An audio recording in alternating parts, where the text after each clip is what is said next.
go. What's good, Seibelmania Friends? This is your boy Seibelmania, and today, boys and girls, we got a very special guest because we got not one, not two, but three guests joining us on a very special edition of the podcast. Now, I was hoping today that I was going to get to interview Clip Monstar, but his schedule is his schedule. He's a little too busy, apparently. So, we're coming at you with a bonus episode, and of course I said that we have three guests. You see two of them right here, which they will get their introduction in just a moment.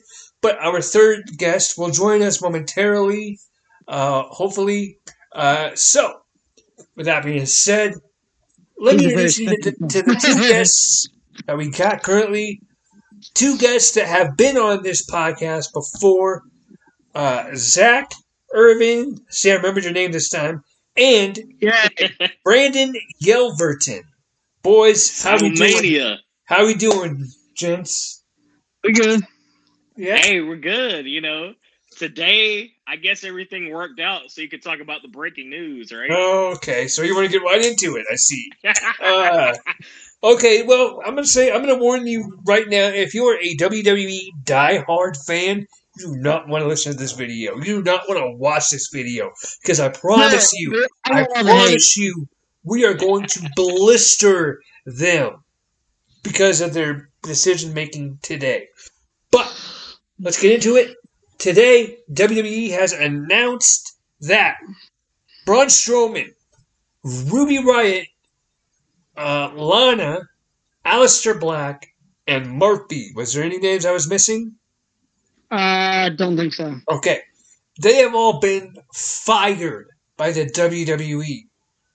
Now, we can go through these names one by one, boys. But real quick, probably the biggest name. You did forget one. Santana Garrett. Oh, Santana Garrett. Oh, yeah. Okay, Santana Garrett. Well, it's not like she was on TV much anyway, so she was a... Which, by the way, I'm going to say this real quick. Let's just get her out of misuse. Let's just start her biggest off. Misuse. I mean, she should have been used way more. Facts. Because I was just about to say, I watched her on the Indies regularly on YouTube, and she is fantastic.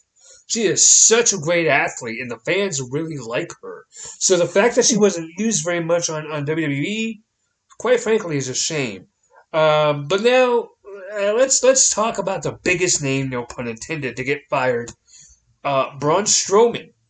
Braun Strowman is a former Universal Champion, a former Intercontinental Champion, a former Tag Team Champion, and multiple other accolades that I can't even think of off the top of the head. Greatest Royal Rumble winner. Yeah, like that means anything. You know, Monster in the Bank. Oh yeah, he was the Monster in the Bank. You're right. Yeah. And then what happened? The Shield reformed the night that he cashed in, and yeah. So, what do you guys think about Braun Strowman getting fired? I'm gonna let you guys give your opinion. You want to go? Very shocking. Yeah, very shocking. I was not expecting that. Right. The dude was just recently on TV, just had a title match. Right. All this completely out of left field. I mean, if he was someone you could have, that seemed like he was on the way up again. Yeah. Brandon, your thoughts? Yeah. It's baffling, really, because like Zach said, he was just on TV. He was just in a major title match for the WWE Championship, WrestleMania Backlash. He's been one of the most over WWE homegrown talents that they've made within the past 5 to 6 years. Exactly. You know, and honestly, I don't get this one. You know, well, we can like I don't get it at all unless, you know, there's more to it, you know? Well, you know, I heard, I don't even like saying this. I read online somewhere. Brandon, turn your camera, dog. I'm still here, man. He done got mad at you. You started messing up. Anyway. No, I'm still here. No, what I was going to say was, oh man, What was I going to say? I was saying that unless there's more to it. Oh, okay. I read online somewhere, and you take this for the grain of salt that it's worth. But I read online somewhere that he got released because his legs were shot, and his contract was too much. Which, let's get into that real quick. Let's just get into, we're just gonna dive all the way into this. Whatever.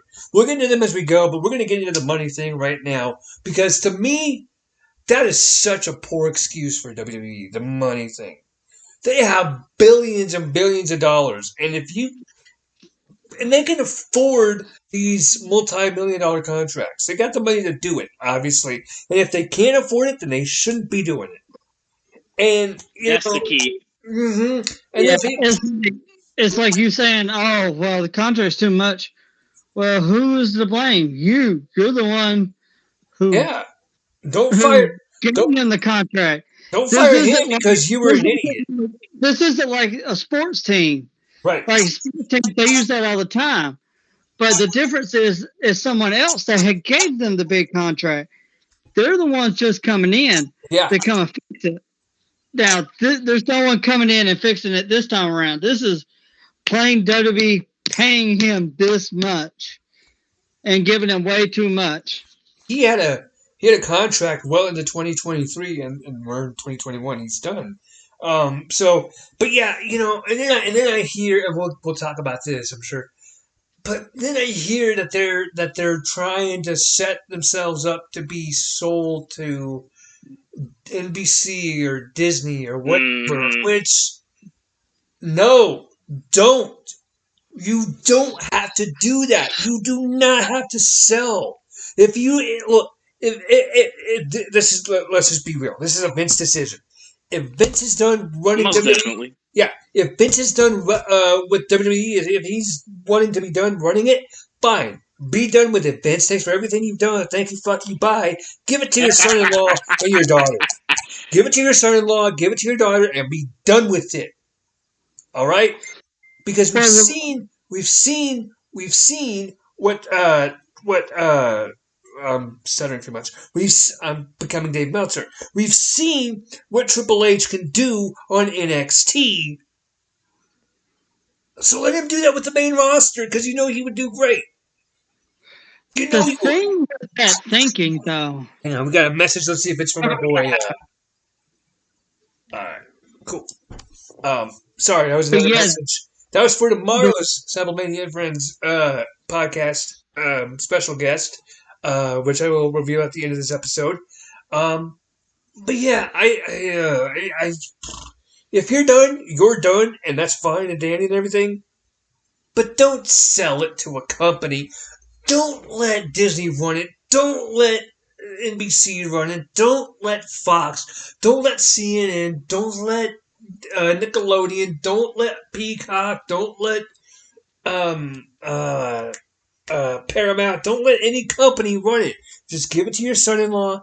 Give it to your daughter. Hell, if you don't want to give it to them, give it to your son. Give it to the guy that The thing with that is Shane isn't interested. Shane is nowhere near interested in running the company. Okay, well then fine. And with Triple H, I think that's one reason why. It's a matter of Vince isn't going to give the company over. I think it's more of a business decision. Vince is tired of being there 24/7 with the stress of running it for all these years. Okay, so keeping it afloat. So but he can't. He won't. The pride in Vince won't give it to Triple H.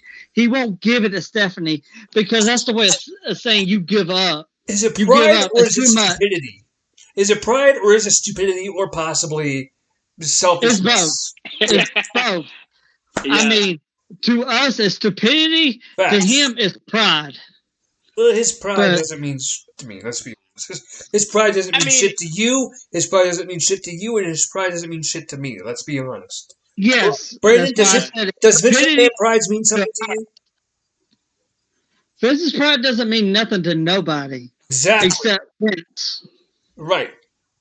So that shouldn't even be a factor, but whatever. So I'm just giving. I mean, at the end of the day, it is his company, but at the same time, if he is tired of running it, then he should have been delegating more responsibilities to responsibilities. That's what the Nick Khan hire was also. And Nick Khan is no fucking better than Vince. Nick Khan is no better. Nick Khan is another Vince. This way it seems. And I really hate to see it. I'm really scared to see. You watered your flowers? What's up? Oh, sorry. I was more of it's. I'm really scared that it's downsizing and that they're going to sell it. Oh. I'm just scared of what's going to happen. Yeah. And with these cutbacks, I mean, it seems that with these cutbacks, it seems that they are downsizing. That's what I just said. Yeah. Downsizing, which is very scary. Who's going to do it? Like, who's going to be in control? I'm sure when this happens, it will be where Stephanie and Triple H will still be involved with that company. How funny would it be if Tony Khan bought the WWE? Hey, look at you, Drew McIntyre made up with Orange Cassidy. You got to understand this. He's already spending way too damn much money. Like I told you before. Yeah. Orange Cassidy making 6 figures. I sent you the photo of how much. Like Nyla Rose making $2 million. Never been on TV before. Has never worked on TV before, but she gets $2 million? Why? Right. Right. Or okay. So let's continue down. I'm worried about them for that. But I don't see Shad Khan writing a blank check and saying, here's another wrestling company for you to go play with. Right. I don't see that happening. Because they're already in trouble in the soccer situation. It was just a joke. Yeah. It was just meant for laughs. But it certainly would be funny to see. Yeah, but okay. Oh yeah, that'd be really funny and very interesting. Yeah, let's continue on the list of people who got fired today. Damn, that's so sad to say. I say it so nonchalantly, but it sucks that these guys lost their jobs. Lana. Let's talk about Lana. Lana was in a tag team with AEW. The Lana one, she probably would have left when her contract expired anyway. Exactly. She was. You could already tell the way she acted. She wasn't happy. Yeah. Even Miro Rusev coming out, right, stating this stuff, you could tell she was not happy, which is very understandable. They treated her poorly there. Hey, Miro, I'm gonna say this. I'm gonna say this. I gotta pull my phone out for this one, but Miro had a fantastic quote today. And Brandon, I know you saw the quote because I put it in the so I'm gonna see if I can find it real quick. It was such a good one. Let me see. Sorry, guys. I'm looking for this quote that I saw. Where are you, quote? It was a good quote. Okay, I'm not gonna look in the chat. I'm gonna look online because I can find it easier that way. But Miro had a great quote, and this quote can apply to everybody that got fired today, not just his wife. So. Let me see. Current and former WWE stars comment on today's releases. And Miro. Renee had a great quote too. I'll read what Renee said. I didn't even see Renee's. Here, I'll pull it up. This is what Miro said. You can't soar with the eagles if you're hanging with the turkeys. I hate to say it, but right now, WWE, and this is the nicest way to say it. I'll probably say it meaner ways a billion times tonight.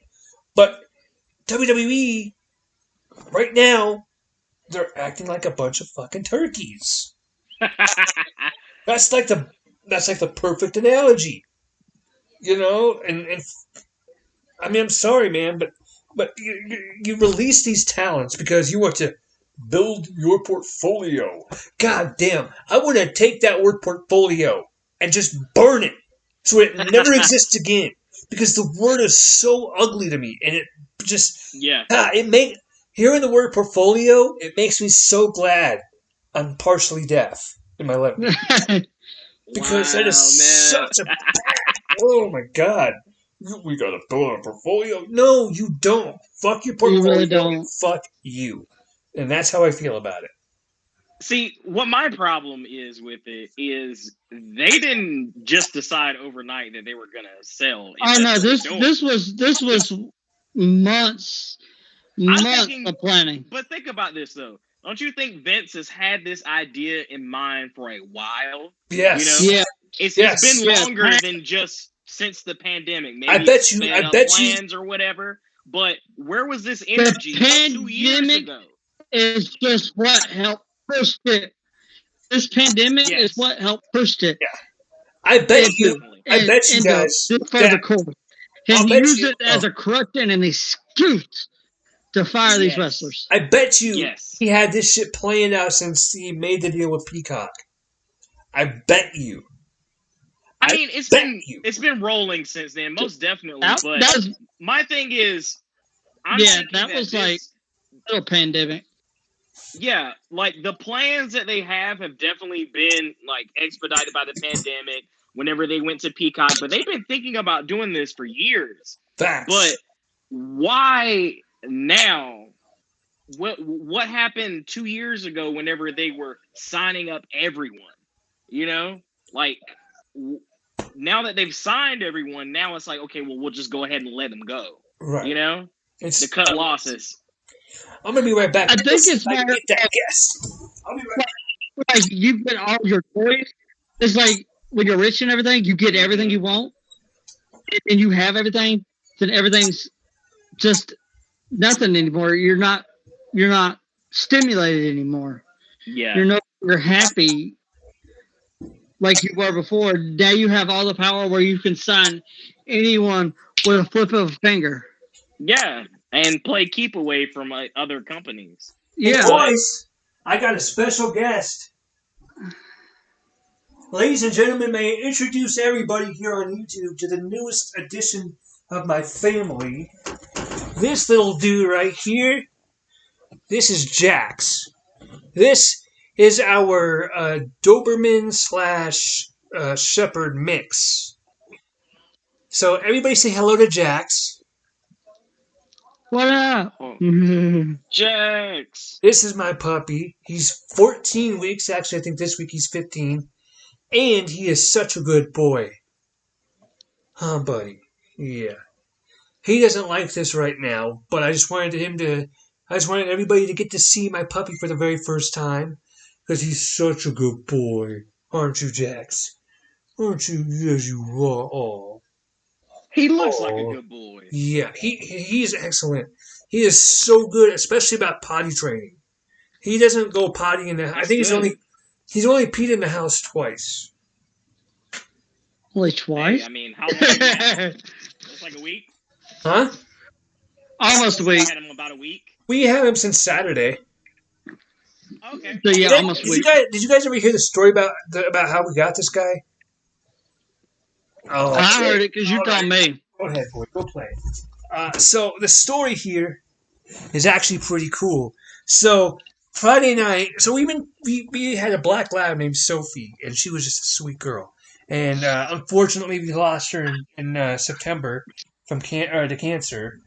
And Sorry about that. So, yeah, that was a hard one. And then so we've been talking for a minute now. What are you eating, bro? I don't have food down there. You're just eating the carpet. Anyway, so we've been talking about getting a dog, but we were like, it's not the right time. It's not the right time. It's too soon. It's too this, too that. It's too blah blah blah, whatever. Well, on Friday night, my mom was saying that she was like, we need to get a puppy already. I'm like, are you serious about this? And Mom's like, yeah.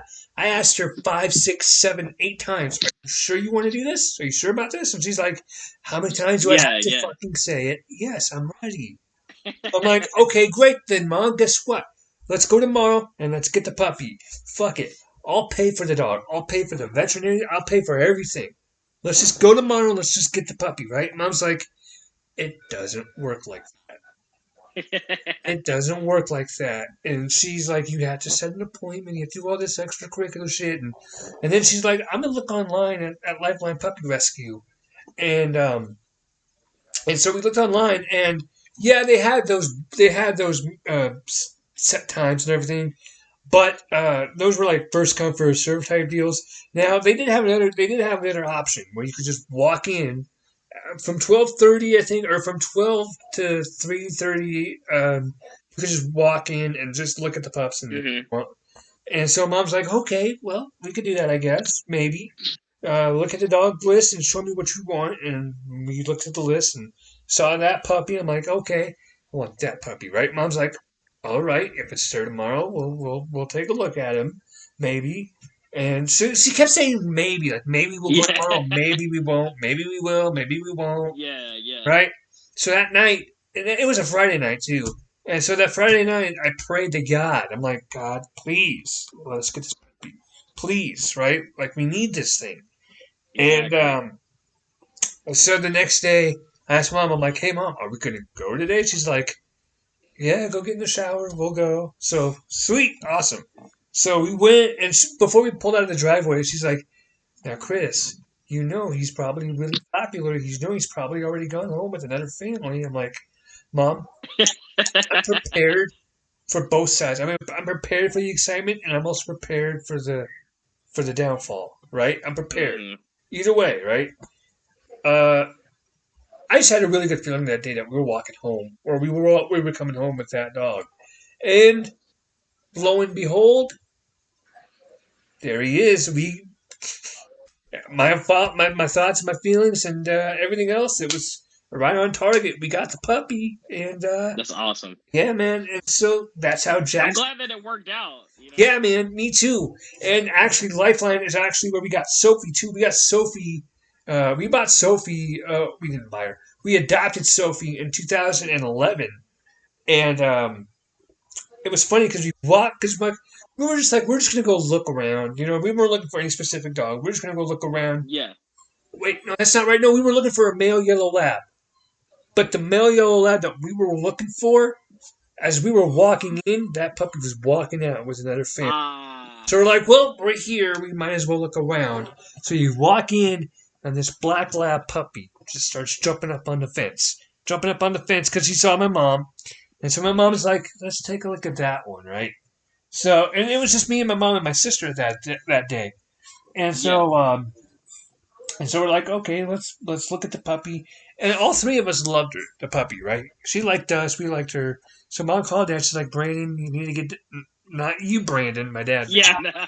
She's like, Brandon, you need to get over here. We have a puppy, and that we want you to look at. My dad came over.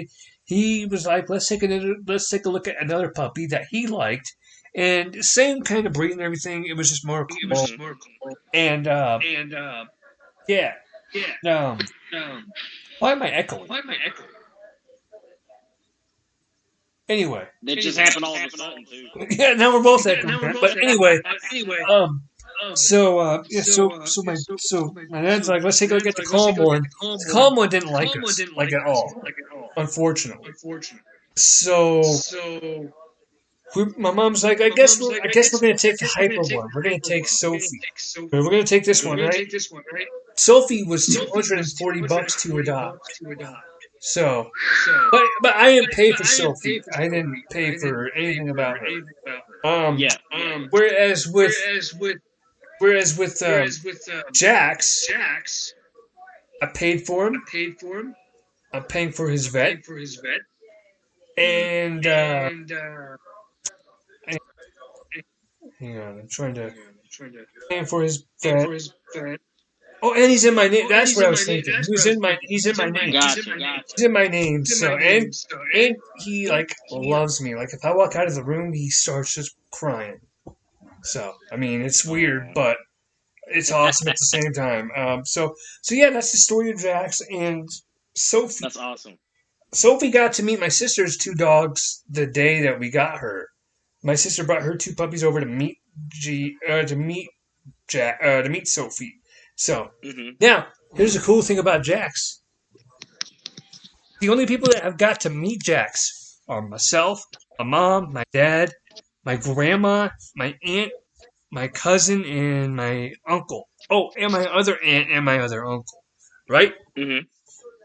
Wait. And my great uncle. Yeah, and my great uncle. So my sister hasn't met Jax yet. My two nephews don't even know Jax is a part of the family. They don't even know Jax exists. Wow. Yeah, they don't even know about Jax yet.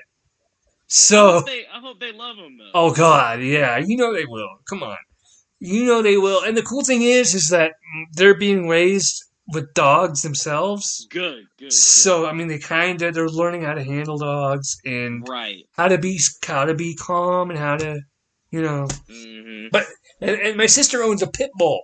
She owns like a pit bull blue heeler mix. And Mm-hmm. I'm gonna tell you right now, I know that pit bulls are like the most aggressive and angry and mean dogs. Mm-hmm. My sister's pit bull, I kid you not, bro, has the patience of a saint.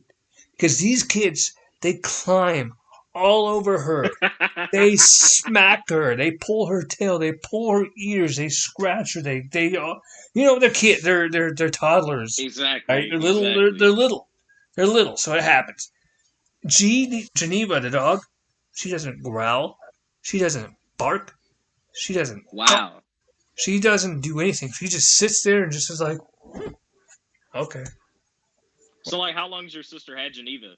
Did she have her when she was a puppy? She's had Geneva since early 2011. My sister moved in with her boyfriend at that time, now her husband. Mm-hmm. She moved in with him, and they lived in the house by themselves for a couple of weeks, and then they got Geneva.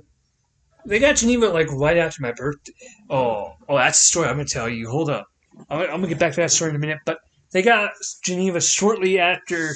They got G shortly after my birthday and 2011, and I was born in February of 2011. So like they got her in like March.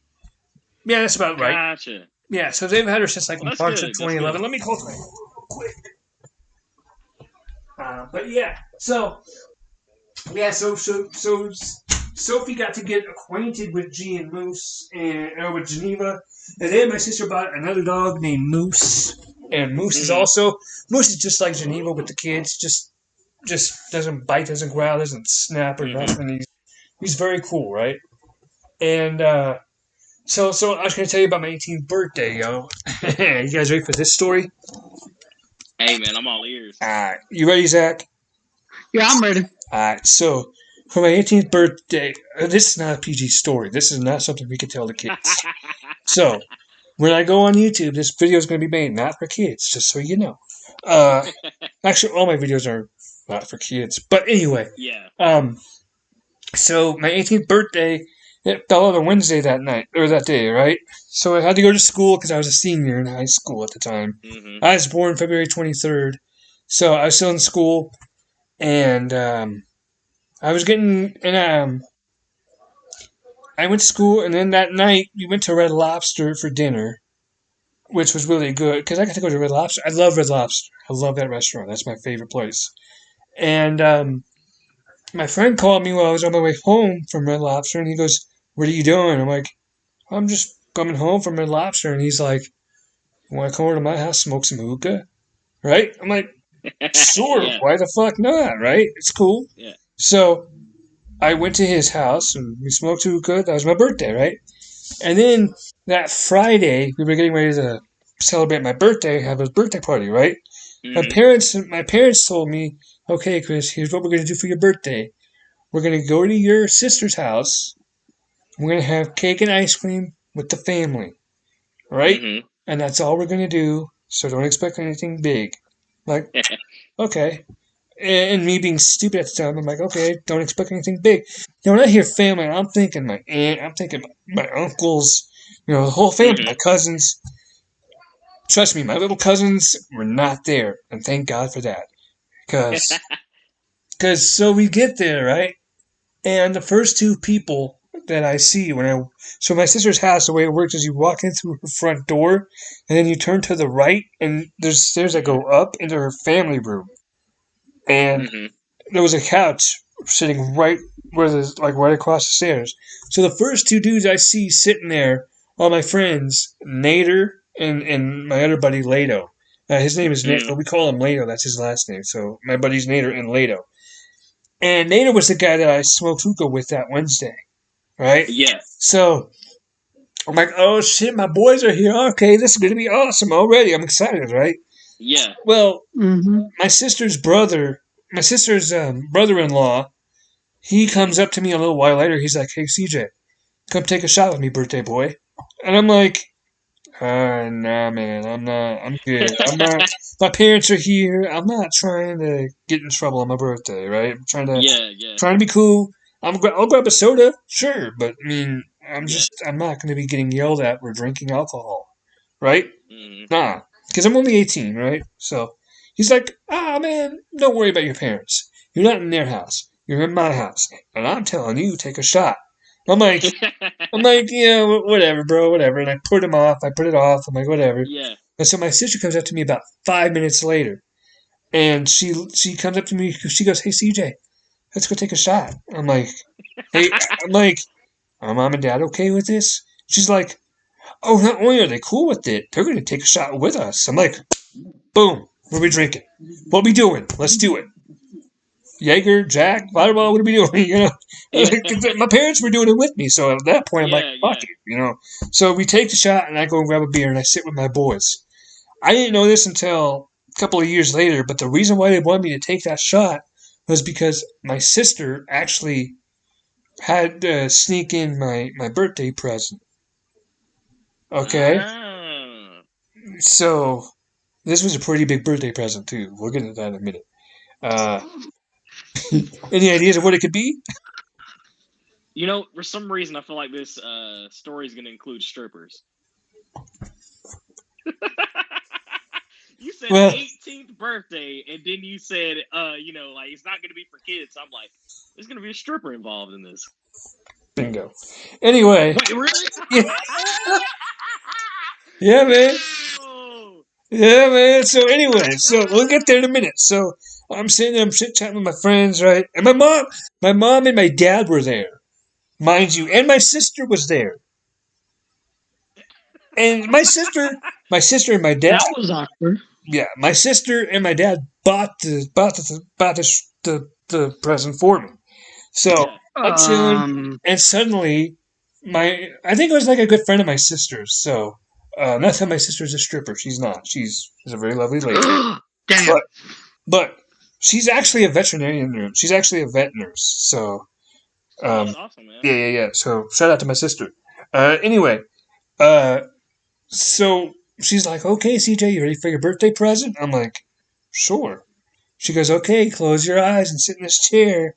So I'm sitting, and all of a sudden I feel somebody sitting on me. I'm like, what the fuck? She's like, okay, open your eyes. And it's this beautiful blonde chick. I'm like, okay, here we go. Like, this is my birthday present? This is how CJ met his first girlfriend.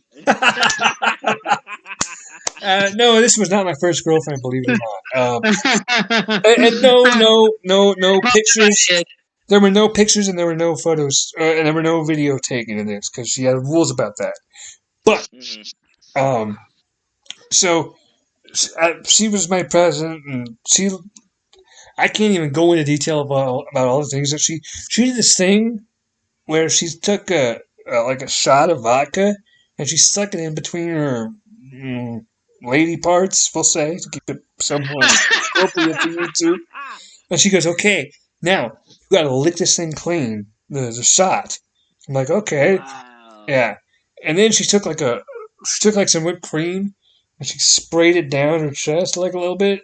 She's like, okay, now you got to lick this off me. I'm like, I'm a good boy. I clean my plates. So I did. I cleaned that plate nice and well. And yeah, that was let's just say my mom and dad were not driving home that night. So we had a family friend that was able to drive us home. So nobody drank and drove. Everybody was safe. Yeah. And that was just a fun night. And my buddy Nader got some of the action, and I believe my dad did too, because it was their birthdays recently also. So yeah. But anyway, enough about that birthday. That birthday was wild, man. Yeah, I'll just that say sounds that. pretty dope, though. Yeah, that was cool. Back to the wrestling. Sorry, I had to I let the got some mood. news. What up? Okay, so here's some Aleister Black news. Apparently, WWE even spent money on getting him a new theme, Yeah. in which he said that it was much better than his first theme. Wow. Okay. And the sad part is, we will never get to hear it. Yeah. Well, maybe we will if he goes to like Impact or AEW.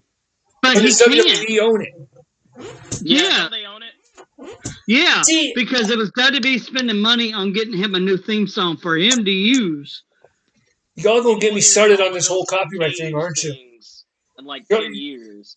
y'all gonna get me started on this whole WWE owning everything, aren't you?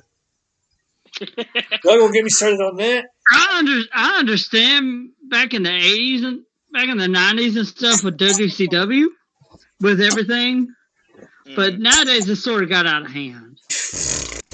Out of hand is putting it nicely. I mean, entrance music is okay. Names. Exactly, that's mainly what I'm talking about. Yeah. Well, Now, if you okay, I mean, the line was their social media. Like that was like, okay, that's definitely the line. There. I'm not gonna let them ever use the name Seibelmania. They're never gonna own that fucking name, Oh yeah. right? I'm not gonna allow it. I have too much respect for my family's name to do that.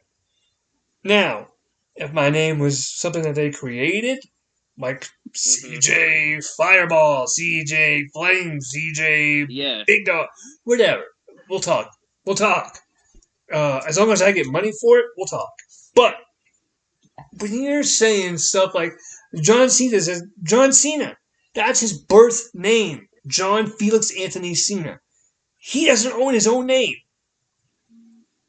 There's a lot of musicians out there on Music Row and everything. They don't even own their names. The bars they don't even own. No? Oh, Yeah. God. The bars the record labels own. And after a while, they'll be moved on and be named after the next hot star. Oh yeah. Well, everything out there on the strip in Nashville, yeah. I've had multiple YouTube channels get taken down, and I've had cease and desist letters because of copyright bullshit. So I'm totally against it. But anyway, yeah. So let's get back into the releases. So we talked about Strowman, we talked about Santana, we just talked about Alistair, right? Which that is. Yeah, I had something else about him, but he mentioned about his character, but I cannot find it for some reason now. He mentioned his character. See if I can find it. I was just on Twitter. I just fucking seen it. He mentioned. To me, he just mentioned the difference between his character now and what it was before, like on the Indies versus Aleister Black. Mm-hmm. Oh, that's the homepage. Okay, great. No, I'm not. What the hell? What do you keep? Yeah, I was just saying that. But me, here's the stat for Raw. Releases are the worst ones. Yeah. You know? Like those are the ones that don't make sense at all to me. Strowman and Black. Alistair. Mm-hmm. Well, Lana didn't make sense much either because she was doing something. She actually wrestled this week, I think, on Raw. Yeah. And then Ruby Riott wrestled last week on SmackDown. Yes. If you Jim Cornette mentioned something about that. Yeah. Jim Cornette mentioned about it too. What did Jim say? How back in OVW, where they just come up and be like, "Oh yeah, he's getting fired." Oh yeah. He said, "Why you tell me just now? I got this guy booked. Why don't you just let me get him booked?" Yeah. And to the end, I have the middle of a story right now, and you're firing him, and I will no longer be able to use him. Why are you doing this now? Couldn't you let me know beforehand? Yeah. Or that guy that walked in bald-headed one time, and Jim's like, yeah, he looks like a 40-year-old truck driver. Next time you want to shave somebody's head, But let me know. I'll book it. I'll book it in a match, and I'll sell some tickets. And that's where the famous Exactly. "thank you, fuck you, bye" phrase came from. Thank you, fuck you, bye. Yeah, but here's a stat about Raw last night. They had 1.42 million viewers. Oh, I and don't that's care the about ratings. lowest ever figure. I don't care about ratings, Zach. I don't care about ratings and viewership and all that This stuff. is the lowest ever figure in the show's 28-year history. That's some big news. Like, it's had its lowest ever figure ever in the company. I understand you don't like ratings. I don't either. I just thought that was Wait. What? interesting. What did Big E say? Big E had a comment on Black's thing. What did he say? Oh. This is what Aleister Black's statement. This is Aleister Black's statement. I'm gathering my thoughts as this was I'd seen that. left field for me, as obviously we just started the Dark Father character, but this was it. So thank you so much, WWE Universe, for allowing me to create and give you small bits of myself. He's always professional. Yeah, but in this instance, I mean, it's really messed up. It would have made more sense to release him before you bring him back with this character. Yeah. Like, because if you're not doing anything with him and you're not actively trying, then I could see, okay, well, we don't have anything for him. Let's just release him. But you had something for him, and you repackage his character. Just what? To release him in the middle of they just started an angle. What are we doing right now with that? Right. It's like, what are we doing? Why? Why are we doing this? Yeah, oh man. And people will say, well, it's just business, and yeah, it sucks, but oh well. No, fuck you, oh well. No, here's what, Brandon, hang on, Zach. Brandon, you know what I'm talking about. We were in a chat like this today, bro. We had people in our chat, and I'll shout them out because I'm not a coward. We had guys named Jay and Ron, and they were defending WWE's decision making here, and it's just like, what the fuck? Like, this is not a defending situation. I mean, my parents defend them as well. I'm like, no, bro, it's like you can't have somebody wrestle for you a few days ago, and then all of a sudden, nope, you have no use for them anymore. Fuck you. Then why'd you make them wrestle for you a few days ago? Yeah, I mean, honestly, it's you can come up with all these. I get what they're saying, and I get like it's a bit part of the business. I mean, it is, but let's acknowledge why this is wrong, and like let's at least give space for that. Why did it come to this?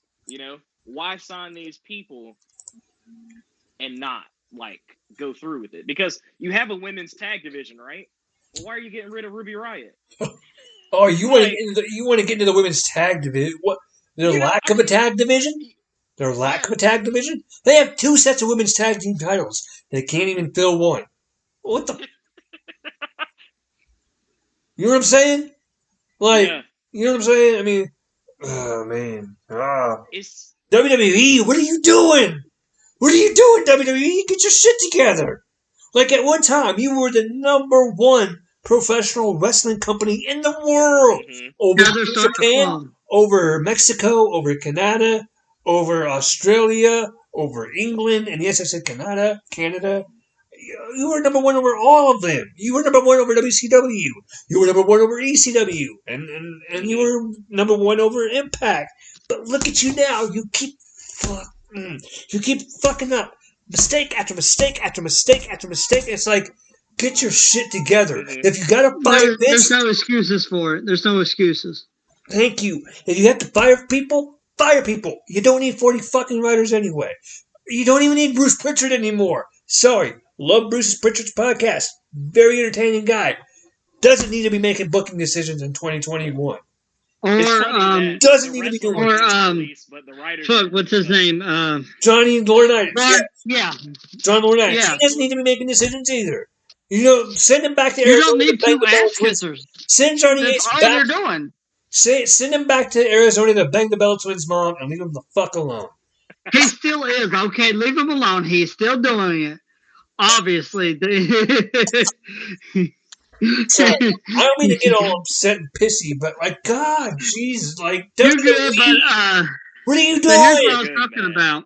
What are you Here's what I was talking doing? about, where he referenced his character. And I already know that this video is going to get maybe dislikes and comments in the comment section. By the way, who the fuck cares? If you like the video, you like the video. Hit the thumbs up. If you dislike the video, dislike the video. Hit the thumbs down. What the fuck? You want to go attack me? Come attack me. I got time. That's right. You know I'll just make fun of you. But and to all I've you got people, I've got plenty of wrestling reaction memes I can send you.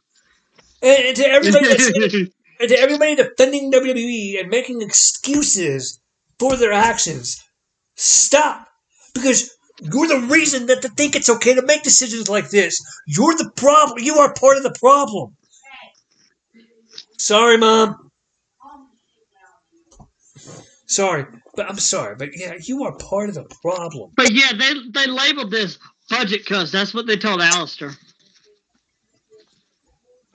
They did what to For someone Alistair? you're actively using on TV? Yeah, that's what they told him. It was budget cuts. That's why he was let go. He came out and said that. He was told it was budget cuts. You've been trimming the budget since April 26th. How much more does the budget need to be trimmed? You fired people from the office. You just fired Samoa Joe and Mickey James. And you treated Mickey James like shit when you fired her. Just get that out of the way. But I mean, they've been doing that for years. She just made it public. That doesn't make it okay. Anna was on the way out, obviously. Hey, Zach, turn your light on, dude. We can't see you. Yeah, I will. I was using the natural sunlight, but give me a second. So anyway, so let's talk about the next release. We talked about Alistair. We talked about Strowman. But here, I got something about what, now Tommy N referred to Alistair, the character. It was Sean Sapp put out. Tommy M referred to Alistair Black's character as the devil with memory loss. He knew he'd done something bad but couldn't remember what, which sounds very badass. Hey, I would have given that gimmick a chance. But that's pretty much what the Alistair Black character was now. Was somebody that knew he'd done something bad, so that doesn't explain all the crap he vignettes he's done. And the frickin' knock on my door thing. I don't. Yeah. Well, I think that was sort of mixed with him and the writers, the way he worded stuff. I mean, the Dark Father stuff seemed like it had potential, but it's like towards the very end of his run, they finally found something interesting for him, and now he's gone. Again, there's too many writers. There's too many cooks. It's matter of, I hate the way they've done it because it's like y'all just woke up and did it. You didn't even put a bow on the story. You didn't even end the story. Mm-hmm. It's just pretty much you as for an example, writing a book. It's like they started writing a book, started writing it out, got in the middle of it, and they just stopped and never picked it back up. Exactly. Yeah. So or Big E do now? Or exactly. What does Big E do now? You guys still there? Crap, I tapped the wrong thing. Oops. Technical difficulties, guys. My fault. I'm sorry, everybody. We'll get there in just a moment. Come on.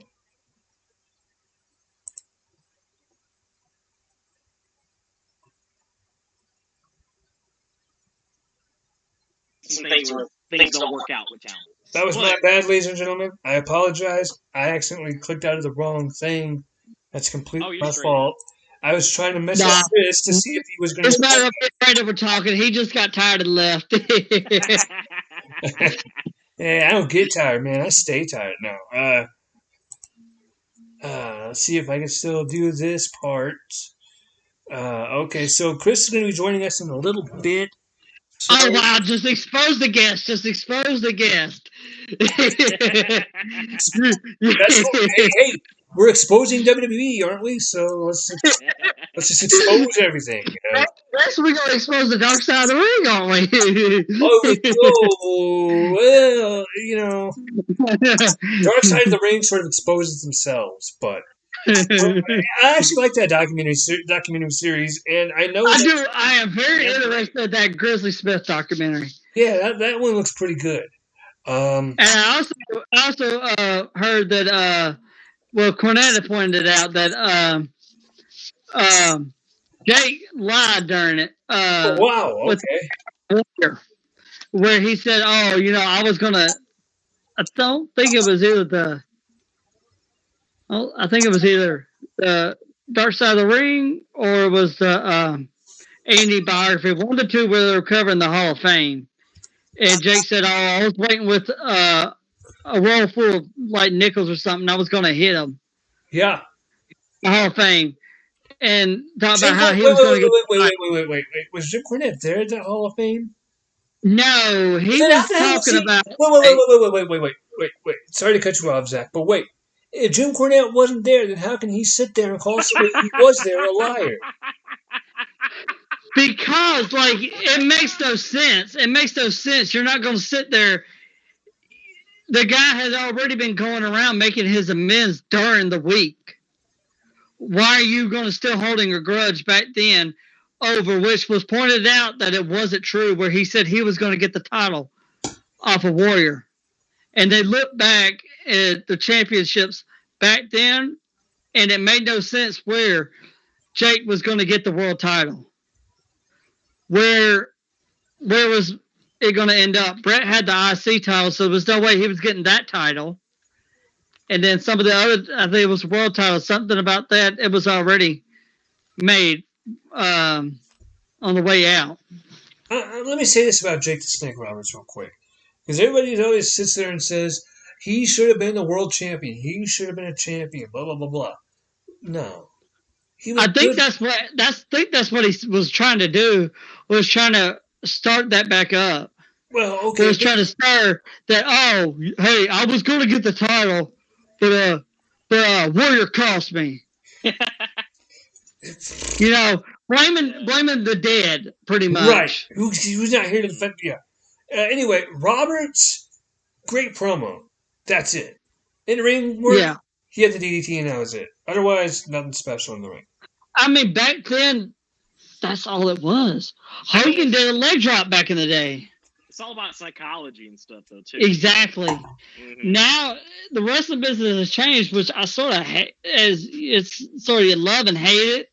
Yeah. Where, exactly. Some of the moves back in the day, it would end matches. Nowadays, that's just a spot. Yes, it's a spot and a setup move. It's like, like the, I guess we'll talk about Double or Nothing real quick. Like the Double or Nothing spot with the Moxley, the Meltzer driver onto the stage. That was just a setup spot. That's a finish. Why are you doing that in the middle of the match? Do y'all want to get into Double or Nothing now? Do y'all want to get into Double or Nothing now? We can get into it. I'm good. Let's see. Are there any more releases you wanted to cover? I'm sorry? I said, were there any more of the releases that you wanted to cover before going into Double or Nothing? We covered most of them. The only one that we didn't cover was Ruby, I think. Yeah, Ruby, which, whatever. And Buddy Murphy, too, by the way. Well, Murphy got this word. I mean, it was expected. He's been sitting on the sidelines for forever. Yeah, he'd been there for a minute. So, yeah, that was... So, I hope that they can all bounce back from this. And WWE's not the be-all, end-all. Sorry, Jay, I know you like that. But they're not the be-all, end-all. Okay, let's go ahead. Come on. What? Well, no. The reason why I'm calling... I'm the one taking shots. Now you taking shots at him. Well, no, hang on. Let me explain this. Because I'm not taking shots at Jay. I've told Jay I love the guy. He's awesome.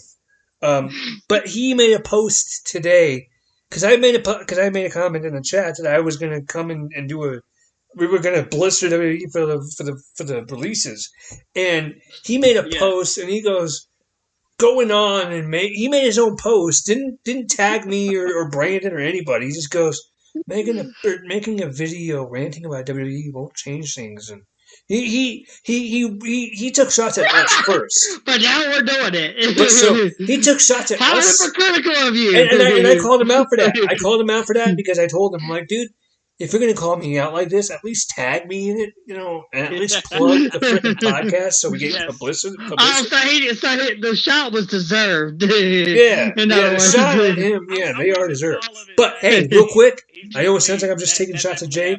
Shout out to Jay Hinchy. He's a great dude, very knowledgeable wrestling fan. So, Jay, from Brandon and myself, shout out to you, big homie. Hey, man, we need to book you guys for SummerSlam at this rate. So, anyway, let's get into this Double or Nothing show. I didn't watch it. Brandon, did you watch? Yes, I did. Did you? Overall, Zach, did you watch it? No. I hadn't had the time. Neither did I, and I didn't have the money, so whatever. Same.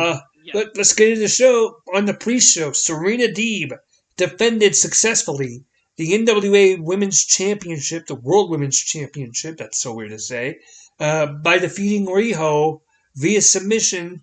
Did anybody watch this match, or anybody care to watch this match? No, because it was expected. You watched it, Brandon? I said I didn't. I didn't watch the buy-in, but I've heard good things about the match. I do want to check it out just because I've heard rave reviews about Serena Deeb's work. So, she's a great athlete. I love her. She's great. Well deserved. Yeah. But speaking on NWA, I'm going to bring back the WWE cuss 1 second. Okay. Santana Garrett. I believe she will go to NWA. Yeah, I feel like she's a great fit there. I believe she's a former NWA Women's Champion too. So maybe. I know she was. And I think she lost. Women of Wrestling. I know that. I believe she is, and I believe she was the champion there. Yeah, I follow. But I'm not sure about the NWA. I follow women's wrestling pretty closely, and I think I remember seeing Barbie Hayden defeat Santana Garrett to become. Santana beat Barbie Hayden to become NWA Women's Champion.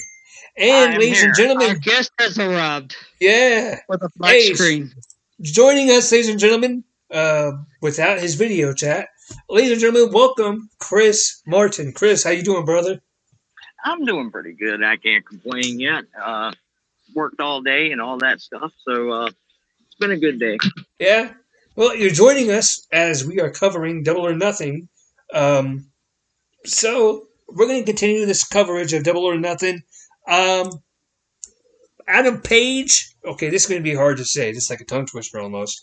Adam Page defeated Brian Cage by pinfall. Brandon, you said you watched this match, man. What did you think about it? Yes, and I'll give you my thoughts. So I like the match for what it was, but so Adam Page is over. He's over. He's bona fide over. The crowd loves him. He connects. He should have won, but I would have personally liked to see the match being a little bit restructured. I think that's the problem with AEW. Yes, the structure. And that was the problem with most of the show, but for me in this match, and a couple of more specifically, but for this one, it's one of those things where, you know how we were talking about how devastating maneuvers that used to be finishers. Yeah, I remember that conversation. Yeah.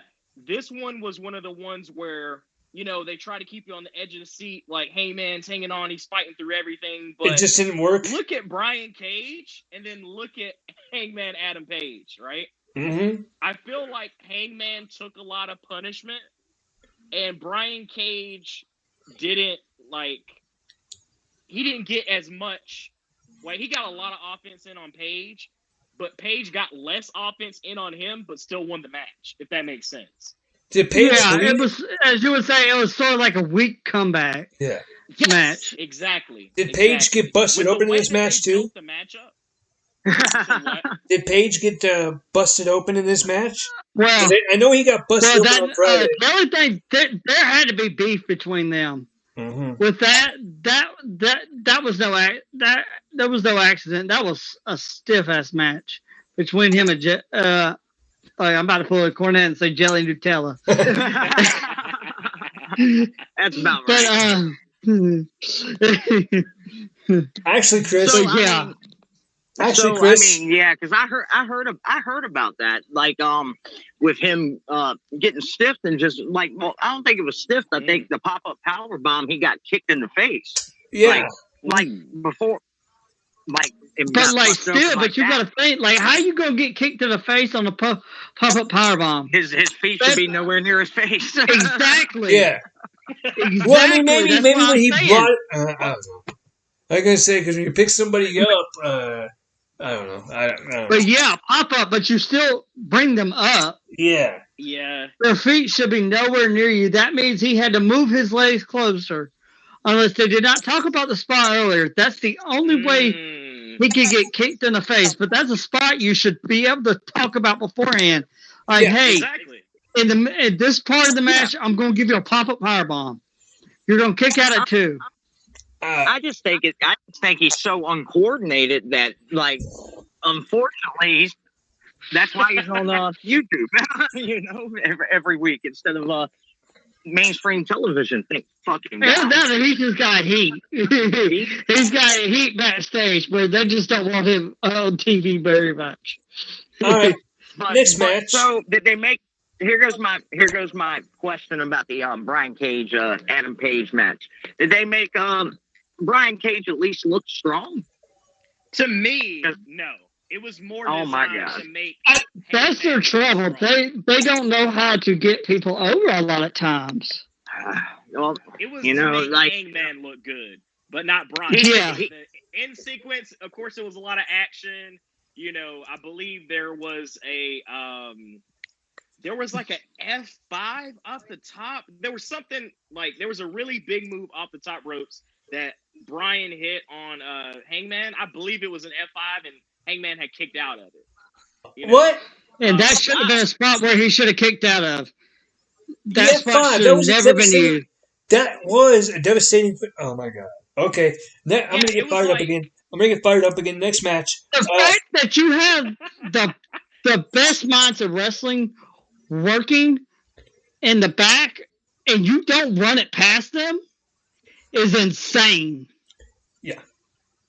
Like, these guys have way more experience than you have worked in WWE. Yes, WWE is a bad word apparently in that locker room sometimes, but still, like, I think still you want to run it past them. All right, our next match, the Young Bucks. Speaking of which, that's in the locker room too, so that should tell you everything. How about this one, guys? Young Bucks. Most of them are whistling "Stranger in Paradise." Young Bucks defended successfully the tag team titles against Eddie Kingston and Jon Moxley, and just reading that makes me so disappointed because Eddie Kingston and Jon Moxley are my favorite tag team right now. They should have won. So over. I didn't understand the booking at all. I seriously thought Kingston and Moxley were going to win. It was an overbooked mess. Well, was it? I heard. Like, one time there was double teaming Moxley, and Kingston's over here like, hey, get them off. Like, he's over there in the corner like, what are you doing? Hang on, Zach. What were you saying, Brandon? Notice one thing, though? There's the same referee in all their matches. Was it the chick referee? The reincarnated guy? No, Knox. Knox. It was the Aubrey is protected. The one who looks like a skeleton. Yes. God. The one who just lets everything happen in the match, has no control of the ring whatsoever. He's like the modern day Bronco Lubitsch. Does anybody know who Bronco Lubitsch is? Shout out to that guy, whoever he is. Right. Bronco Lubitsch, a world class referee. He was slow, just slow. He count like he would break a fingernail or something like that. Go look up some video on him just to see him, Bronco Lubitsch. I definitely will now. So it was a spot fest, I'm sure. How many finishers got buried? Oh God! I knew the Meltzer driver got buried because I remember seeing the clip. Moxley got hit with it on the ramp. Super kick. Like, what are you doing? The super kick, the cutter. I'm assuming the super kick has been buried. Facts. The Yeah. Super K's been Everybody buried. So has does the it. cutter. Everybody So has the does it. cutter. The cutter has it was in almost every match in the show. And it was Oh, yeah. regular cutters, it was springboard cutters, it was like a twisting cutter. You know, like that was one of my things that bothered me the most. Their BTE trigger, I think they did it like 6 times in the actual finish. Oh, and how about Moxley kicked out at 1? Like, Damn. near the end of the match, like he kicked out at 1. From the V trigger? And then He they did fuck like this 5 shit. yeah, like where they do the double knees onto their head, onto the guy's head. But yeah, And you wonder why Moxley got let go. Sometimes you wonder. Some things Moxley does, I'd love to do, but sometimes you look at him and it's like, no wonder. Yeah. When Well, see, you said you were done for a while, they didn't push you to stay. So, like, this is my big question: that Moxley, was it like hardcore in any way, or was it just a spot fest without all the hardcore stuff? 'Cause Yeah. Moxley Spot tends fest, to I'm go- pretty sure. Yeah. It was So a there little was- bit of both. There was no hardcore Yeah, stuff. both. Okay, that's good at least. Yeah, it was because the match didn't even start for like 5 to 6 minutes. They were brawling on the outside and Yeah. a bit through the crowd. Yeah, because it starts on the outside nowadays. Yeah, I think that's actually where the Meltzer driver on the ramp happened. It was during that exchange. If that was the most And that's So just it started. why you beat the hell out of Kingston, and then after a while, then have Moxley come back with the comeback, which I'm pretty sure didn't happen.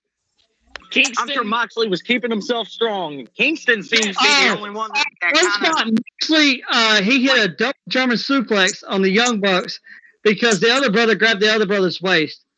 yeah, And that spot in wrestling sucks horribly. Like, why are you grabbing the other person's waist unless they're grabbing a hold of the rope?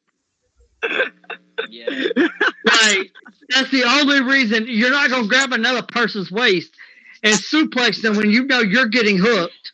exactly. So let's break kayfabe just completely. Let's just throw it right out the window. Just. I mean, fuck the off. Young Bucks are already doing it at the time anyways. Oh yeah, I tried to like them, but like, I just I liked them in New Japan because it was New Japan. New Japan made sure they stayed Exactly. as close to professional as they could. Exactly. But as soon as they went AEW style, that's when I lost. When they started becoming themselves, where there was nobody telling them no. Mm-hmm. Okay. When nobody's telling them no, that is dangerous. Facts. You Okay. always Exactly. no. the thing that all pro wrestling is missing is well, a booker. I mean, at this point, to be honest with you. So I mean, because think about it. I mean, even in WWE, which has the best wrestlers in the matches that make kind of the most It does sense, need booking. and you need one booker because a booker's a long-term planner. When you have like people like that's one problem is you got a guy. That's what kept New Japan around so long. And Chris, guys, like you said it right there. WWE needs one booker, not 40, not 30, not 20, not 10. One. For the writers, they're used. No. They don't need writers. They I agree. They need. But you're using the writers as an example as bookers, and I'm just saying, hey, don't go bash them completely because they're just doing what they're told. They can't help what they're told to do. They have no clue what they're doing anyways. They're guys that are writing TV shows. They're not used to writing wrestling matches. well, they're just as qualified to write for them as we are. Right. Yeah. Right. Sometimes I feel like I could come up with a better story than them. Honestly, Vince will rewrite your script. Probably can. What, Brandon? I said Vince will rewrite your script. 2 hours before the show. Yeah, he will. That's true. And That that's is- the I problem. know that. And that shit needs to stop. That shit needs to just. Yeah. Like, If you're gonna micromanage it, why don't you just do it? Because he Yeah, doesn't want to exactly. do it anymore, but then he doesn't want to sell it to his son-in-law because of his pride. Oh, fuck. Anyway. Thanks for taking a shot back at me for that. No, those shots at Vince, not you. Bro. Those shots at Vince. Yeah, I know, but I mean, it's still a shit. I mean, I did say that. Yeah. No, that wasn't directed towards you, brother. Okay, match number Okay, I can take it. Oh, match number 4. She said. Jungle Boy won the Casino Battle Royal. I called it. Good. I Yeah, called it. I called Brian That was Pillman pretty Jr. Now let's see how they fumble Jungle Boy. Yeah. He has to get in 2 weeks, which he's getting buried. There's no way in hell Jungle Boy is winning. Yeah, Kenny Omega's not going to lose to him. time yet, though. Jungle Boy had. But still, I still hate that they do it so quick. Let it long out. Let the story build. The experience, though.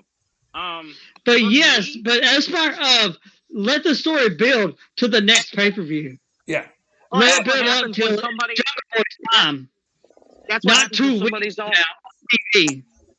Well, that's what happens when somebody's all fucked up on speed booking and doesn't know what the fuck they're doing because he's turning into. He's clearly on something. I mean, I'm sorry. you seen him? He's on Have you something. seen him? He's on. I have seen. He's got to be on something. If it ain't speed, he's on something. I think he finally touched his first Okay. Match number 5. Cody Rhodes defeated Anthony Ogogo with Steve Marshall. Did anybody care about this match? Brandon, I want to ask you, did Ogogo get over? That's the best way to bring somebody in. Bring them in right there in an angle and beat them the first time. Just kill the angle. There's no reason to continue forward. There's no. Well, they're continuing the angle because Friday night is going to be Ogogo and QT versus Cody and some other fucking dude. That's AEW. That's AEW. Brandon, what'd you think of this match, bro? I know you watched this match. What'd you think about it? But yeah, that's what I was just asking. Hang on, Zach. Go over? Some people complained about the match that he did not get over. I want to ask you. Well, honestly, so I'll tell you my thoughts on it. And honestly, I like Cody. Recently, it's been kind of hard to justify the stuff he's doing. Right. But to me, I mean, Ogogo, he's trying to be the next Dusty. He's trying to be, but he's coming off as Jeff Jarrett and Triple H, though. Yeah. Oh, God. But Ogogo, he's green, but he has a lot of potential. Like, his facial expressions, when he actually landed offense, it looked like it was actually, he was laying it in. I think it's his boxing experience. He has potential. He can grow. Now, did he need this type of, match, to lose? I don't know. I mean, I think they pulled the trigger too early on the feud. I feel like they pulled the trigger. Well, I think they pulled. All right, can I say how I will book this? Go ahead. I will book this. And we'll have saved everybody. Because obviously the main feud is QT and Cody. Right. Well, got this too big star. You've been getting him over. He's been fucking hitting people in the gut and getting 30-second wins. Oh, what should have happened is Cody and him should have probably wrestled for about 7 minutes, went to the outside, boom, hits Cody with the shot on the outside of the ring, count out. Go wins by count out. That gives you something. Or have it like that, and Cody about to come back in the ring, and QT holding him down. There you go. You go. Exactly. It'd be 7, and Cody's getting up, trying to crawl back in the ring. Then you see QT on the outside holding his foot down, where the ref can't even see it. Mm-hmm. Yeah, exactly. Just something that would have saved face, because to pretty much build this guy up to beat him the first time. I mean, you just have him where he beat Cody, but in the shittiest way possible. That's the virgin fucking the woman right there. Oh shit, damn! I didn't know I was going to call it 5 seconds. I mean, so that's kind of what happened. Exactly. I think I see what you're saying, Chris. Have the first match in by count out, second by disqualification, and finally the third one is where Cody gets his thing. Yeah, exactly. Cody's going to go over regardless at the end, because if you're booking a true storyline or a true feud or a true angle, the babyface always goes over. That's the way it's supposed to be. Period. Right. That's the way wrestling works, and that's what pays off for the fans and all this, that, and the other. And he's just on such an ego trip. I think I gotta be honest, guys. This is worse than Jeff Jarrett and Triple H, because Triple H has lost majority of his big matches that he's been in. Well, Chris. Well, I with the wouldn't say it's exception worse. of his reign of terror. Look at his WrestleMania. Yeah, like, Reign of Terror. all you gotta do is look at the WrestleMania record and see that he's lost more than he's won. But So those are over years. Like Cody's run, it's a lot shorter. It's not gotten to that point. Cody's yet. run is like this. It's so quick. He's so quick and in and out of feuds. yeah. Yeah, And it seems like build-up. the thing with him though is like every time is a lot of run-ins and everything, Yeah. which make no sense. Like the whole weigh-in, I said, why did you have all the weigh-in? Like, why have the Big Show do the scale? Why not have a referee? Because they're Have trying Show to. host it. Because It makes no sense. well, Zach. Why have the in their own do the weird, scale. stupid way, they're trying to be a legit sport. I feel like Where- they would. you know what I'm saying? Brandon, you know what I'm saying, dog. I feel like they had a sign-up sheet in the back and said, "Who wants to be the host for this week?" And Paul just comes up. You know what? I got nothing to do on Friday. I'll do it. Right. Yeah, Hey. man, I might as well do something. I'm getting. Yeah, I got a scale at home. I'll bring it. Okay. Yeah, I got one that's from the 30s. Why not? All right. Now, Brandon, I'm looking forward to hearing your thoughts about this next match. So Mhm. we're gonna let Brandon give his thoughts on this one. Okay. Brandon, match number 6, Miro. Hang on, let me say it right. Miro beat Lance Archer by technical submission. Brandon, go ahead. What did you think about this match? Man, I love this match. I've seen mixed opinions about it, but for me, it was hard hitting. It didn't go on too long to me. Okay. Both of them really laid it in with each other. You got to see Lance Archer do some of his power moves, some of his high flying moves. Miro really. This is since the Darby Allin match. Miro has started to look like what we thought Miro was actually going to be in AEW. Yeah. You know, he's not goofy. He's not playing around. He's just going in and he's dominating. Now, Which I'm very happy. He's great. He deserves pretty it. good. I feel like the submission at the end, it was a little too soon. The way, you know, he cranked it back, you know, but it looked more impressive on Darby because Darby's smaller, but also it didn't look like he had it cinched in. That was the only thing that really held it back for me. There was a spot that was in it where Jake ran down and he had like the snake bag, like he was, you know, going to throw like Dane in or whatever. Oh, I remember seeing that. And Miro said, "Go ahead, call Peter, call whoever the hell you want. And he just I don't care." And he just chunked it to the other side, you know, and that got like a gas from the crowd. I think. Oh yeah, because it gives you the fact of thinking the snake's in there. Yeah, exactly. Which they did a good job. But Hey, I feel Brandon, like- real quick, but your camera's cutting in and out. Your camera's very... Oh, can you not see me? Not really. You're blurry as hell. Sorry. Hold on. Let me turn it in, turn it off. Everything's so blurry. You're still There you blurry. go. I like that song, Chris. You're still a little bit blurry, bro, but Hey, that is a great song. it is. So I'm happy they're doing with Miro what they should have done to begin with. He's always been great in the ring. He's always been impressive. He should be a monster. Absolutely. I think they did it that way to Lance Archer and out.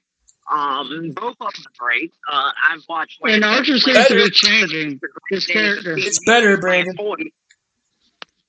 So I've always been a fan of Lance Archer because I remember Lance Hoyt with the long hair, long Yeah, blonde in hair. TNA. Yes, In sir. which that's going away soon. He actually teased that. He teased that he's cutting his hair. That he cut the Murhawk off. Oh, no. Why? Okay, anyway, we're not going to get into that. I think it's going to be like a whole new persona of him. Okay. I guess as you were saying. He has lost a lot. I guess they're trying to Yeah. give him like a more of a baby face feel, maybe. Yeah, Mm-hmm. yeah. Like, okay, you know what? I'm changing myself. No more long hair. I'm taking away the old Lance Archer. I'm becoming somebody new. I'm coming back to dominate. But then, I'm changing my. if you're going to to get myself. if you're going to go full-fledged babyface with him, maybe take away Jake Ross. I don't know. I feel like it's going to be hard with Jake as the man. Yeah. Jake is such a heel persona. Move him Yeah. away Well, from see- move him away from Lance. And move That's Jake what- away from Lance. And he should have turned in this match. Just move Jake away from everyone. Just put him in a corner somewhere. Because Miro needs Jake more than probably Lance does. yeah. I mean, they're pushing Miro, so Lance Archer's momentum has not been there ever since he first lost to Cody. Nah. You know, I feel like what they should do is have They Jake stopped come him. up after Lance has lost so much, come up to Miro and see Miro have this potential and the fire like Gato did with Jay White, and come up and say, "You come to me, you come, Honestly, come what join he me. should've- I will lead you to the dominance." And Lance becomes mad at Jake, and it leads on to more feud longer with Miro, and ends up Lance winning in the future. yeah, that's a good idea. I think what they should do is they should possibly push it off slightly, because right now, Lance Archer's not going to be taken seriously against Miro. No, and he's Miro needs to be kept. Miro needs to be kept strong because he's got making up to do. We got to hit the ground running with Miro Mm-hmm. in order for this to be because All the non-TV guys, send him the Marco Stunts, all of them fuckers. Just send him, have him come in there like 2 minutes, which is one thing with AEW, they don't know how to book a squash match. No, they don't. Everything has to be 15 over. Usually, I mean, it's like no. They give too much time. Sometimes it's too much. Mm-hmm. Sometimes it's just enough. But like I say, I like AEW, but it's like sometimes, like some things I just don't like. I like a lot of things, and then there's a lot of things that I don't like. What it It's is. matter It's just of- amateur booking. That's pretty much I just mean, what it is. yeah, And okay, it's everybody just like, All right, it's just what it's like. Hiring It's like someone who's never worked, your job. Right. Like, it's like okay. with none of y'all If I were, it's like use if I that were to make a chili. All right, if I were to make a chili, I'm like, all right, well, this needs pepper. Then I leave the room. Somebody comes in. That looks like that's a goulash. Here, let me put. And somebody else comes in. Oh, well, let me take a shit in the pot. Then somebody else comes in. And that's what it is. There's too many cooks in the kitchen. Or just like But- use that example as It's just like that. It's just like that Adult Swim gimmick with the too many cooks. and then bring someone in that specializes in just barbecue. Yeah. They're not going to Yeah, know there you go. Exactly. how to make chili. They're going to bring in like, what am I supposed to do with this pot? Am I supposed to put barbecue sauce in here? You got Is all this the these marinade on meat? No, You got these. that's for you to make curry. What is chili? I make barbecue. I work on meat. Right. I don't do soup. Okay. Yeah, there you go. Let's continue this show. I'm gonna let you guys chit chat about this match. This is match number 7. Britt Baker versus Hikaru Shida for the AEW Women's Title. Yeah. Britt Baker hang on. Britt Baker won. So, boys, while I go take a restroom break, which is what this matchup was, go ahead and talk about your feelings on the match. Go ahead. What did you guys think about this match? Go right ahead. I'll be right back. Do not disrespect this match, man. That is messed up. That is messed up. Because it's no secret that the women's division in AEW has been subpar. It has. But this match was like the representation. But it has gotten better. I mean, Britt deserved it. I feel like Britt will carry This it. match was like, And I think this should lead to Serena Deeb versus Britt Baker, title versus title, and Britt taking it all. This is the easiest way to put it because Because Britt fits the NWA style. She fits it so well. And fits the AEW style so I'm well. gonna tell you what they need. Like she could use that. I'll be a former NWA world I'm champion. gonna tell you what they need. I have that. I'm already ahead of this women's division. Let me go ahead and take the NWA's women's division while I'm at it, since I'm the best women's wrestler out there. They need to well, it's like when I look at a women's match. Okay, am I gonna look at them because they're pretty or because they're actually athletic? In WWE, like I look at a Sasha Banks. Well, she's gorgeous as hell, but goddamn, you don't think about that when she's wrestling. exactly. Or Charlotte, or Rhea Ripley, or fucking goddamn, I can't think of it anymore. Bailey, Asuka, or Bailey. yeah. So like, but they need somebody like a Tessa Blanchard to come in there and teach these girls how to work, because they're like, they just kind of. I don't think Tessa's going to be able to go there. They set themselves up in a corner. They set themselves up in a corner with Tessa. They said they won't sign Tessa. There's no way. We won't ever sign her. She won't ever come. She's got an attitude issue, but honestly, like, you're not going to. But I know that shouldn't knock her. That shouldn't knock her, because you got the Young Bucks have attitude issues at times. Omega has like everyone. MJF has some. I mean, God. Hey Chris, I don't know if you can see the cameras. This guy that I got that I'm holding right now. This is Jax, the newest member of our family. Oh yeah, I've seen Jax. He's awesome. This is our puppy. He's cutie. Hold on, let me put it on. I have like my phone kind of on the silent thing. There we go. This is our new best friend. So yeah, he's cool. Yeah, he's very calm, as you can tell. I think he's a little scared. So, Christian, did you hear me? I did not hear you. What did you say? All right, so this is what AEW's women division needs. Okay. Tessa Blanchard. Yeah. Do you agree? I do. I think forget the attitude issues. Because they don't know what they're doing, and let's face it, she is Tully's daughter. Facts. Tully Blanchard was the only hated member of the Horsemen. Even Oli was like, over Tully. So, Tully had attitude issues. So, she did. You know what? That comes with being a star. Is she hard to work with because she don't like her shit to look phony and fake and this, that, and the other? Or is she hard to work with because she's actually a bitch? Some people just get that reputation because they have an opinion. And if everybody around you sucks, she should elevate them more, really. But, they need somebody to elevate these women, because, like, it's good. The difference to me is one's going to be a TNA show and one actually has athletic women's wrestling as far as promotions go. Do you see what a good boy Jax is? He's just sitting here and he's... The thing about AEW's women's division, though, there's a couple of things. One, Kenny books it like he's over the women's division. Move. Another thing is that you have... Who's barking? You don't have as many stars as well. Who's barking? Because you just scared me. Buddy, it's okay. Yeah, they don't. They need... built up, but they don't have as much. Kate Conti's been building herself up, but they don't have as many stars in the women's division.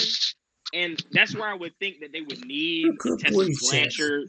They should try to look into getting Chelsea Green, like a couple of more women that are available. Yeah. Chelsea deserves. Go to ROH. Pick some of their women division. They got a great women's division. There's pointed this out before at the start of AEW.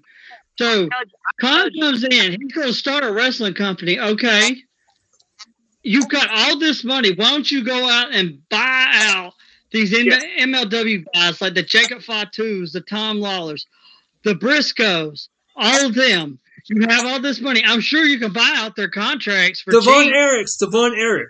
You can have more with you. Everyone loves money.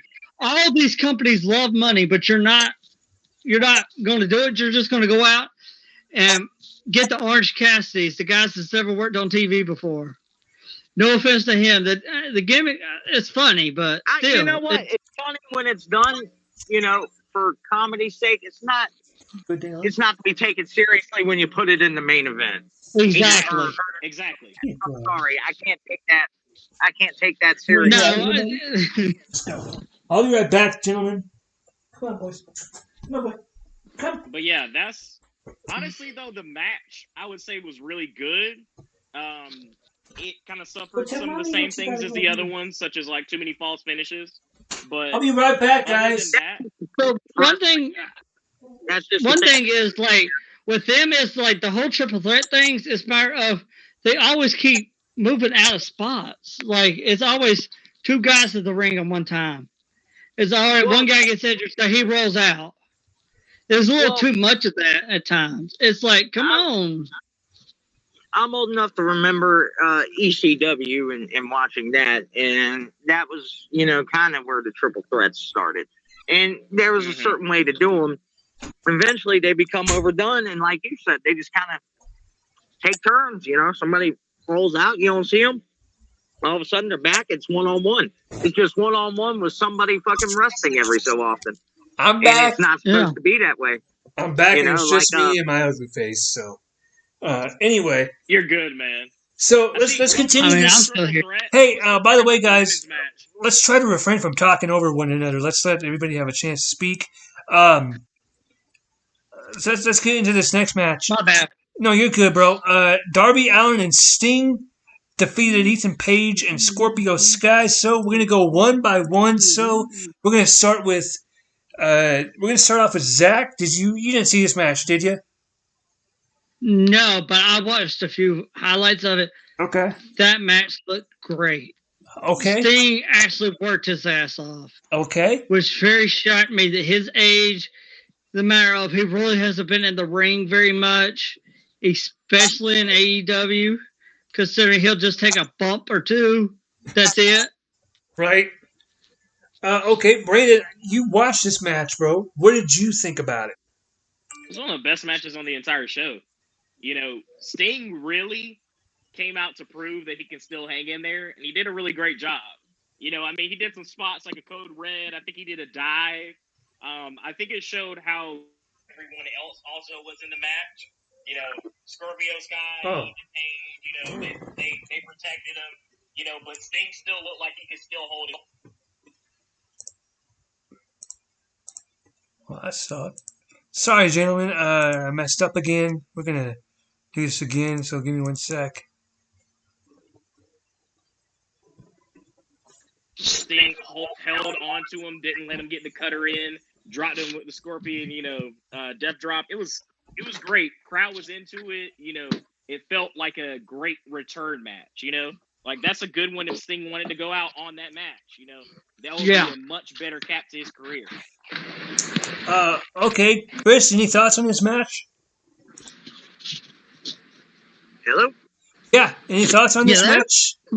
Oh, any thoughts on this match? Well, I kind of got something against Sting because he called my wife and told her I was having an affair, and I just can't take all that. I can't remember. Cardette told a story about that. One of them said, I think it was Sting's a snitch.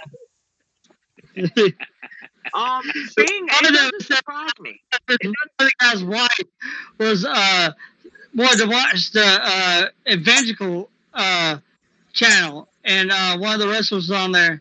He talked about how they went out and partied, and some of the wrestlers slept with some of the chicks and stuff and all this, and wound up mentioning that wrestler's name, who's sitting there right beside his wife. And he's like Ricky Morton. Yeah, Ricky Morton and Tully Blanchard. Yeah, I didn't do that. I didn't do it.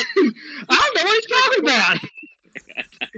Yep, that's Ricky Morton. No, what the story that is that Sting, when he decided to become Christian and confess his sins, he also confessed Lex Luger's sins to his wife, and he called Lex Luger's wife, and so on and so forth. So, and Lex Luger's wife just decided to tell everyone else.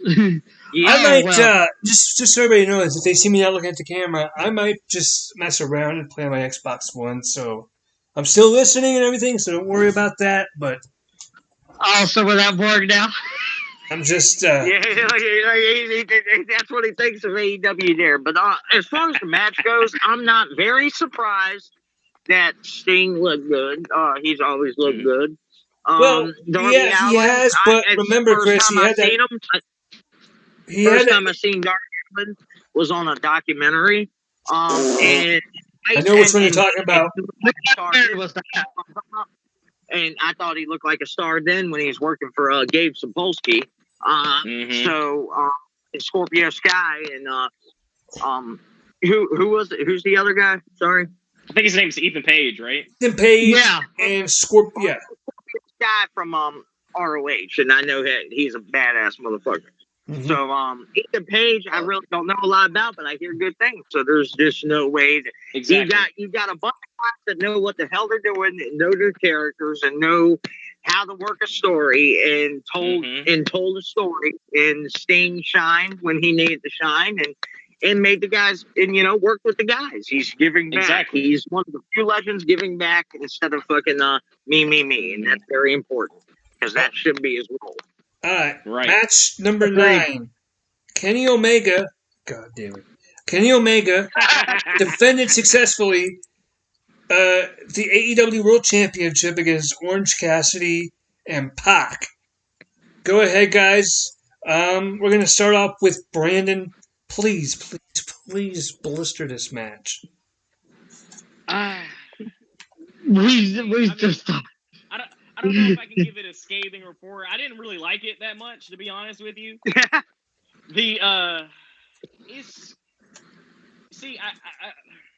I'm not gonna go beat by beat for the match. I'll just tell you what my overall thoughts. Go I feel ahead. like Pac deserves better. I feel like he looked the worst in the entire match. Like the worst one. Who did? He wasn't as protected as much as Orange Cassidy. Pac, I'll put it to you that way. Pac. Okay. Neville. Mhm. Yeah. Mm-hmm. Yeah. Yeah. Like, there was a spot at the end of the match where Kenny just starts. He proceeds to hit Pac with every title that he had. That I heard about that. Every That single sounded time. so stupid. Was it as stupid as it sounded? Yeah, it actually was. But by the way, real quick, what was the 4th championship? Because I know he's the AEW World Champion. He's the Impact World Champion. He's the Lucha And World Triple A. Champion. Triple A World TNA Champion. one. And the 4th one is what? It's the TNA. So Yeah, I know. there's a AEW, TNA, Triple A, No, and there's what a else? TNA and Impact title. There's 2 of them. Yeah, because Who the hell's pictures does he have? Oh, I see. The 2 world titles from TNA. Okay. See, because I yeah, okay. because Blackballing Moose somebody. decided to bring back the Pakistan version of the There you TNA title. Oh, Lord. Okay. Yeah, he decided to bring one of the Pakistani versions over to put on TV. Well, I'll tell you what. Y'all want to know my opinions on Kenny Omega? I'm not going to get worked up again. I already got worked up once in this video. I would sell Kenny Omega for a pack of cigarettes. That's all I'm going to say. And I don't even I smoke. think he's worth a little more than that. I'm gonna leave it on this note. Okada is a master in the ring, Okay. and that's Oh, all I'm yeah. gonna say on that. Okay. So, match number 10, the final match of this card, ladies and gentlemen, boys and girls, is the Inner Circle, Chris Jericho, Jake Hager, Sammy Guevara, Santana, Who won and the match? Ortiz, defeating the Pinnacle, Cash Wheeler, Dax Harwood, MJF, Sean Spears, and Wardlow with Tony Blanchard. In the football field fuckery part 2, I guess you could call this one. AKA Stadium Stampede. Oh, God damn it. Who wants to go first? Raise your hand. Yeah, I'll just take it. Go, Zach. Go. Jericho fucked this up right after because he blew it all when he said, "Hey, it took 4 days of filming of doing this," and Wow. there was a stunt coordinator involved too with all this. Most 90% of the match was taped, and at the end, we just came out and finished it in front of the fans. Throw it Like- away. Take hang on. You exposed everything. Take AEW. Hang on. We can tell they're not going to beat the hell out of each other. Hey, I mean, it's just matter. They go into the elevator, they stop. How about that? Let's just do this, guys. Let's just take AEW, crumple it up like a ball of paper, and Kobe that shit into the trash can. That's what the thought should have been when Tony Khan was given the chance. Tony Khan should have been given a chance. But You know what, Tony? Contract to him, here, sign this. You can be a part owner of a wrestling company. He should have balled that shit up and throw it in the trash can. That's You know really what? If they offer me millions of dollars to look like a fool, I'd do it. Oh yeah. Shit. But Take hey, the money. he's spending it. He's Hey. the one spending the millions of dollars. Y'all are on this Yep. y'all are on this podcast right now. I'm not offering any of y'all shit, and we're all looking like fools. So I mean, They looking like a fool. The fuck you be? But, I just told the whole entire wrestling community, they can go ahead and come after me. I got yeah. time. The PS See, the PS stands for sex, purely sexy. God damn it. so anyway, Honestly, so y'all, this match was not that bad. what, Brandon? The match was not that bad. No. I actually. Yeah. Well. See, I wasn't hating on it. I was just hating on the part that fucked it all up. Yeah. Yeah. I guess it No shouldn't doubt, no suck doubt. if it was recorded for 4+ days. I mean, Yeah. if it was problem I did playing. have with it, and if you don't mind me saying, the only problem that I did have with it is that there was no point for the referees to follow them around. Oh, yeah. That killed it. The only time the referee should have been there is when in the rings. Uh-huh. That's the only place you should have had a fall. Because if you don't suspend your disbelief, why after you take, because Jake Hager took out Wardlow and like put him through the like this fake wall? stack of crates. Yeah. Why didn't he cover him after that? And like for example, hey, let's just take it out. Let's just take this out of the, what we know about the wrestling. Let's take it out on, okay, let's say this is real, and okay, well, they're doing this match, they could count the pinfalls anywhere. Okay, then how are they going to stop the fighting after the pinfall's decided? The referees have walkie-talkies. That wasn't a false count anywhere, was it? Are they texting each other? Or they're texting each other and say, hey, this guy just pinned this dude. That wasn't false count anywhere, was it?